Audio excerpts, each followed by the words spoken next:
2024. Then that can really give us why we have this huge payables. We had suppliers. We have student refunds. Those who got scholarship from other district assemblies, and we had not yet refunded the monies to them. You mentioned suppliers. Can you give us one significant supplier you had at the time? And how much you owe that supplier at the time? We have similar AWOL. And what's the relationship between the college and that supplier? What does he supply to the school? He supplies provisions, foodstuff, like rice, oil, milk, sugar. Do you have a credit arrangement with the supplier? Pardon, sir? Do you have a credit arrangement with the supplier? Yes, please.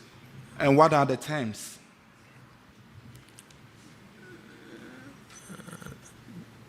That is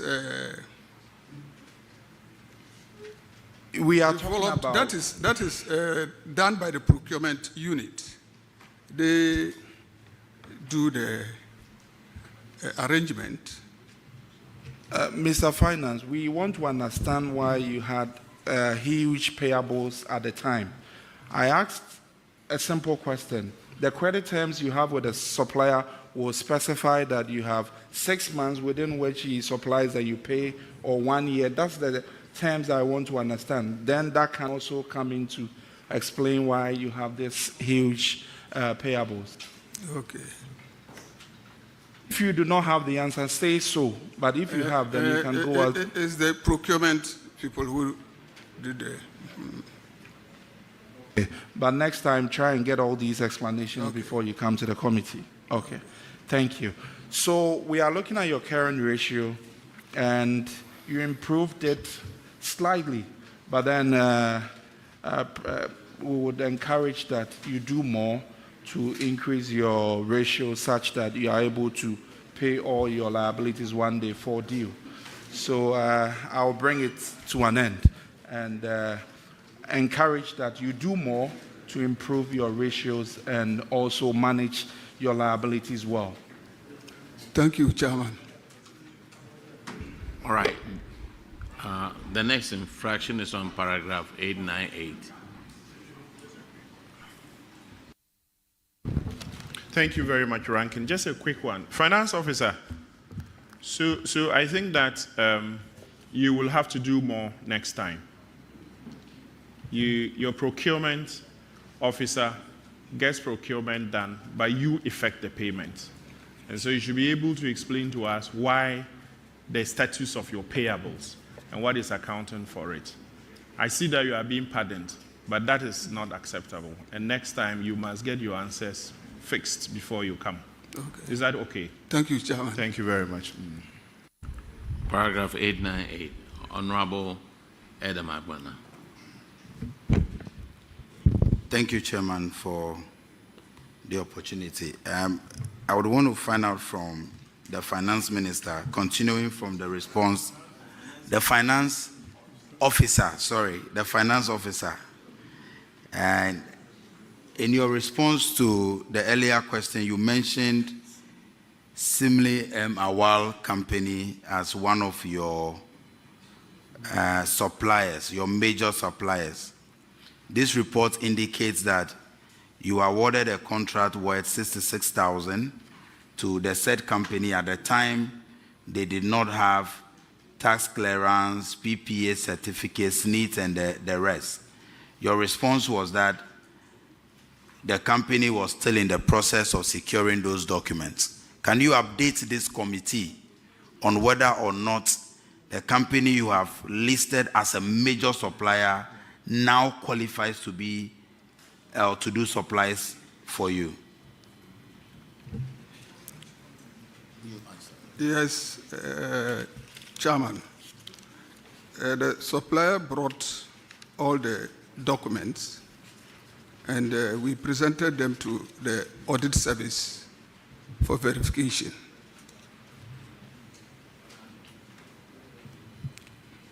Mr. Chairman, if the auditors can confirm whether or not they received those documents. Yes, Honorable Chair, they subsequently submitted those documents and we have verified them. And so the supplier is now qualified to work with them. Thank you. All right, the next infraction. But at the time of the audit, the papers were not ready.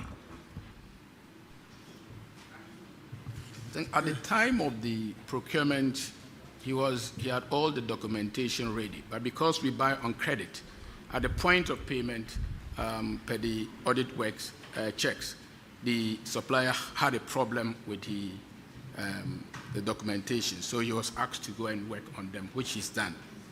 But at the point that we were giving out the contract, he was duly qualified. All right. The next infraction is on paragraph 903, and Honorable Hotoje will handle that. Thank you, Mr. Chairman. Mr. Chairman, this has to do with payment of unjustified allowances. You pay some 2 employees of your establishment totaling to an amount of 204,823.80 from 1st January 2020 to 31st December 2024 transaction. Would you explain to the committee why that these payments were in respect of entertainment allowance, fuel allowance, responsibility allowance, and additional duty allowance?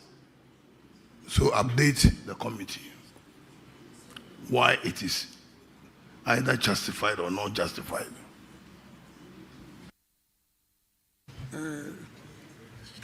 The payment given to them were justified. It was just a problem of locating their duties. Yes, the duties they perform, the appointment given to them to perform those specific duties. That's where the problem came up. So when the auditors, when they came around, they couldn't get the information until they raised the issue. We sat again, then they went through the records, the reports, and saw the work being done by those officers.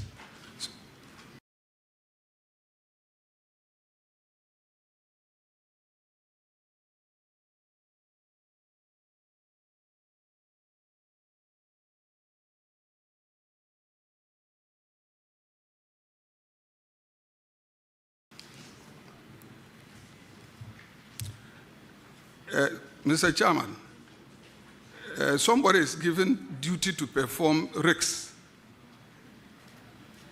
and the information was that the issues the auditors raised was that.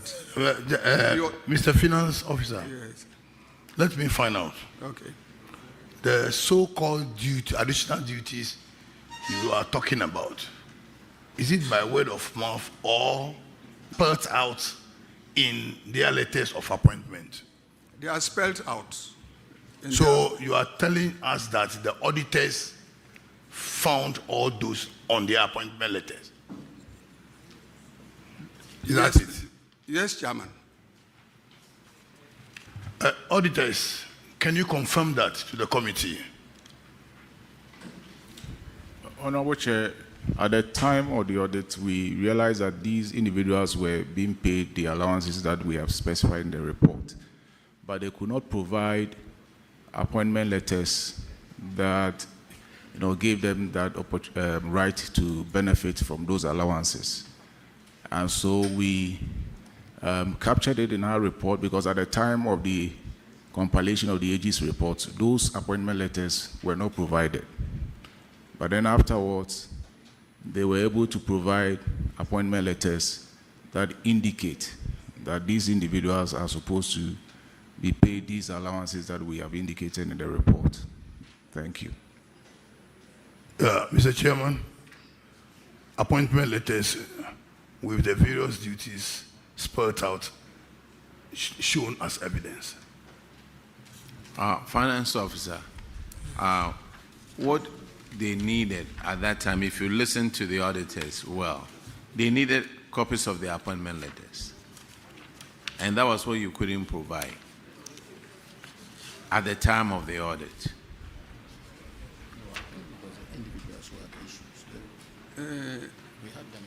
It was the individuals.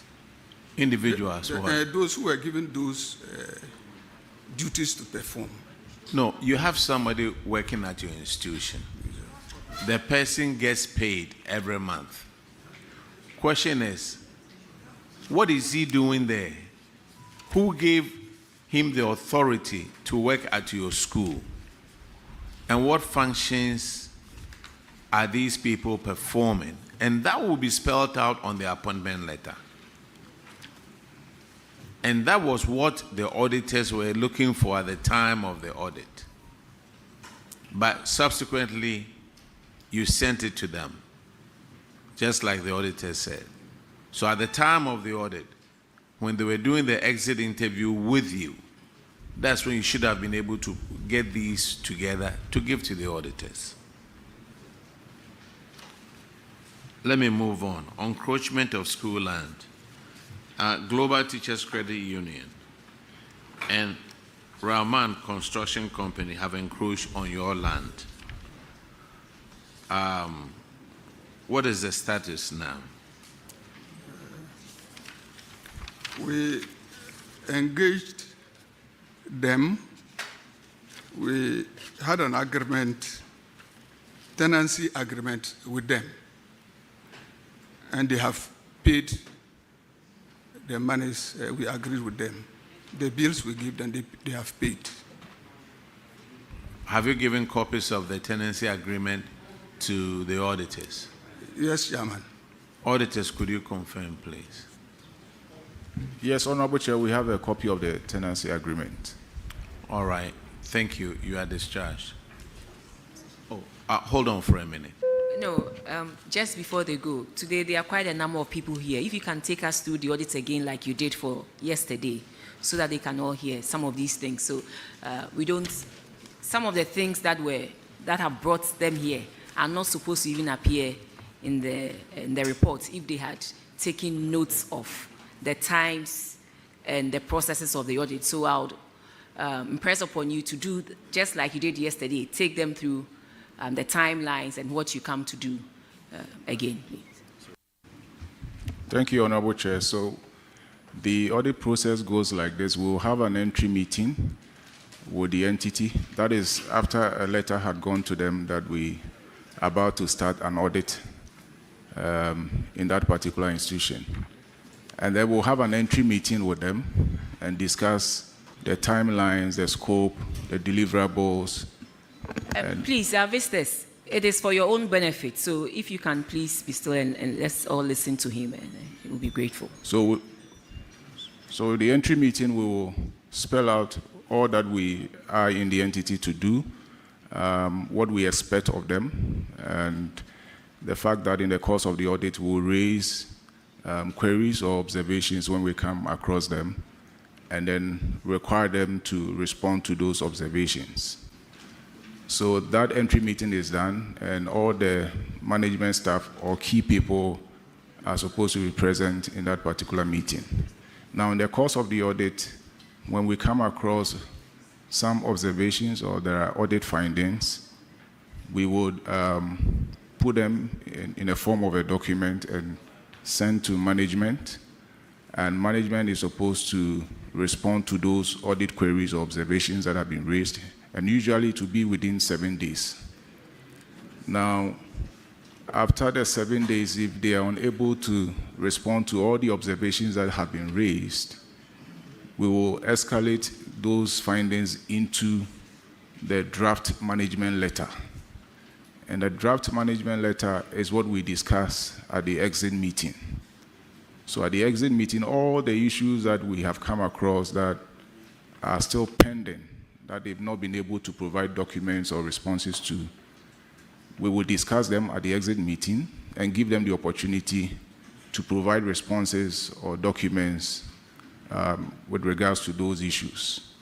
Now, if they are still unable to provide the needed responses and the documentation, we'll still have 2 weeks after the exit meeting per our regulation to put a report together. Within that 2 weeks, if they have responses or documents, they can bring them and then we'll go through them. And if, per our verification, if the issue has been dealt with, we will take them out of our report. Now, if the issues are still pending after the 2 weeks and we formalize the report in the form of a management letter, a formal management letter, and issue to them, they have 30 days to respond. Now, after the 30 days, if they are unable to respond to the issues or provide the needed documents to clear those issues from the report, we will escalate all those findings that are still pending into the AG's report, the Auditor General's report, and then submit to Parliament by end of June that year. And after the end of June, when the reports have been submitted, then Parliament may decide to have these sittings, and if they have any further documents,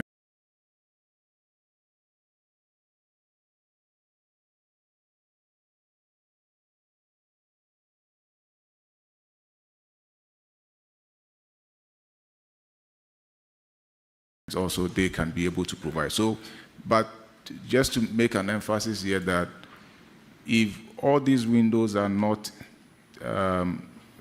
taken advantage of by the entity to respond to the issues and provide all the needed documents, then you have the issue ending up in the AG's report.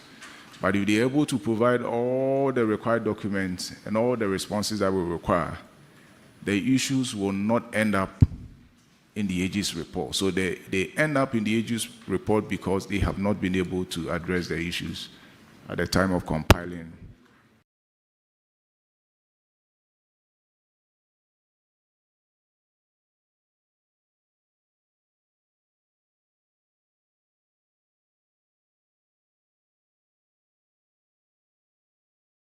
The Auditor General's report. Thank you. Thank you very much. Principal, now that you claim there's a quota system and that is dipping your revenue and the quota hasn't been lifted, what other things can you do to improve on your revenue? Because the school must also live, the school must survive. So what other activities or whatever it is that you can do, you think you and the team can do to help raise some revenue for you to carry out the equally important things that you need to do? Thank you very much. I think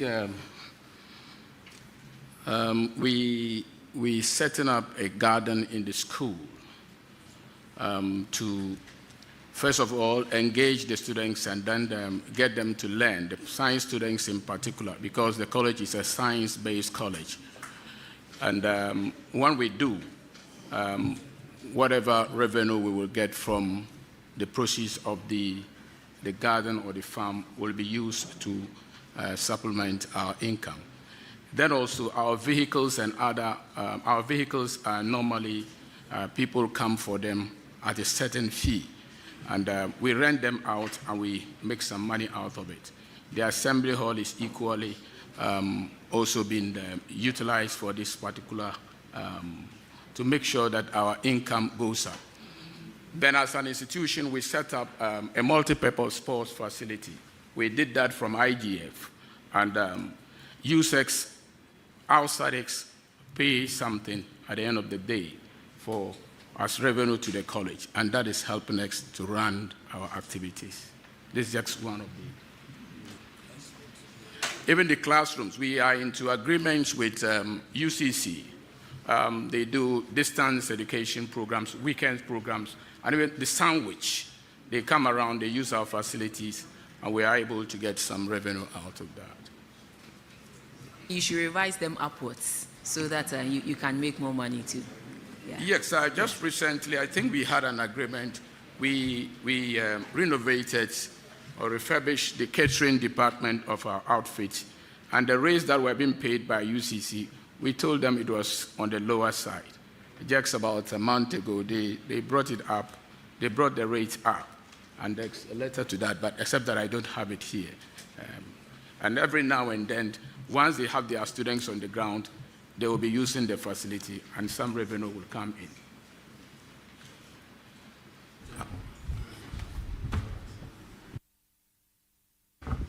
Mr. Principal, in your submission, you mentioned that you have some vehicles that sometimes you do rent them out. And, you know, I know that you have insurance on the vehicles.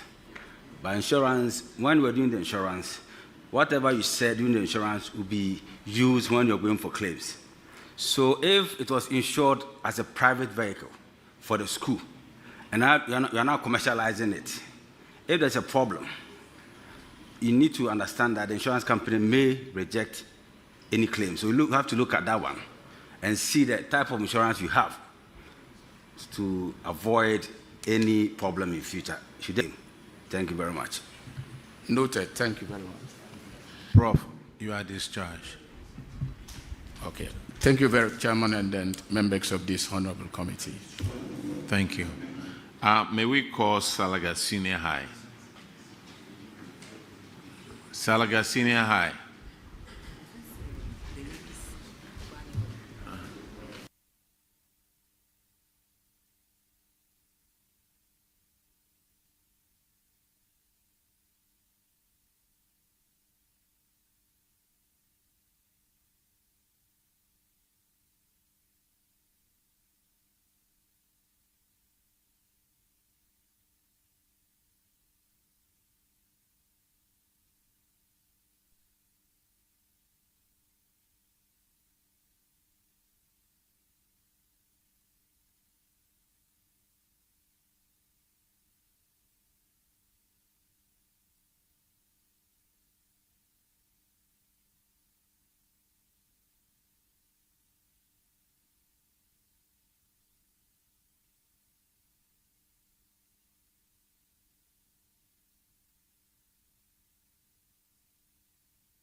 That the evidence I shall give before this committee touching the matter of which shall be the truth.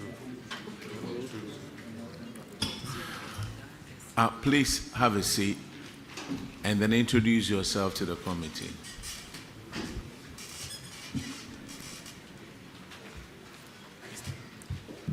Zakaria Mahamad Muniru. Please have a seat. Sit down and introduce yourself. Use the microphone. I'm Zakaria Mahamad Muniru, Salga Senior High. What do you do? Accountant. Accountant. Abu Bakar Abdul Ganiyu, Salga Senior High Headmaster. Ishaq Munawaro, Acting Deputy Director General, Quality and Access. Thank you, Chair. Mensa Jerry, GS Internal Audit. Thank you. Thanks for coming again today. Honorable Desmond Petu will handle the unpaid utility bills. Paragraph 404. Please, is this Honorable Zueres constituency? Yes. Okay.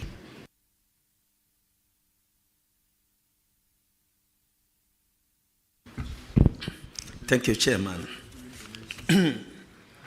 Saraga Senior School, you're welcome. There is this infraction, total amount of 365,008 cedis and 98 pesos, only to limited. And then it is said that it is an unpaid electricity bill which has accumulated to that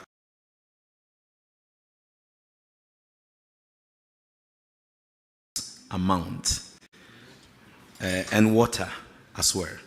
The detail here spelled how it came about: classroom, guest dormitory, many on. I want you to walk us through how this thing has been accumulated to this amount and it has not been paid. Thank you very much, Mr. Chair. Free SHS Secretariat does the payment on behalf of the school. As of the time of the audit, the payment was not done. But later on, all payments were done and duly verified by the audit team. Thank you very much. Okay, that's fine. But let me ask this before I confirm from the auditors. This, I believe, is in monthly basis, right? Yes, Mr. Chair. So, did you inform the Free SHS Secretariat every month as to how the accumulation of electricity and water bill due for them to pay? Yes, Mr. Chair. All payments due are sent to the Free SHS Secretariat, and then they do the payment. Thank you very much. You did that every month? Not every month. We don't inform them every month, but we accumulate the bills and send to them as and when we get them. Why did you accumulate and not to send to them every month for them to know the outstanding what they have to pay? Maybe you accumulated it for 3-4 months. By the time you send the bill, they also have a lot to do. They are not ready, then it is compounded. Why don't you send to them every month so at least they will know what is it? Honorable Member, they said the bill has been paid. Let's confirm from the auditors, please. Auditors, can you confirm? Honorable Chair, we can confirm that the outstanding bill of 365,008 cedis, 0.98, has been paid and cleared. Chair, thank you. Thank you. You are discharged. Thank you, Thank sir. you, Chair. Now let's call Gambaga College of Education.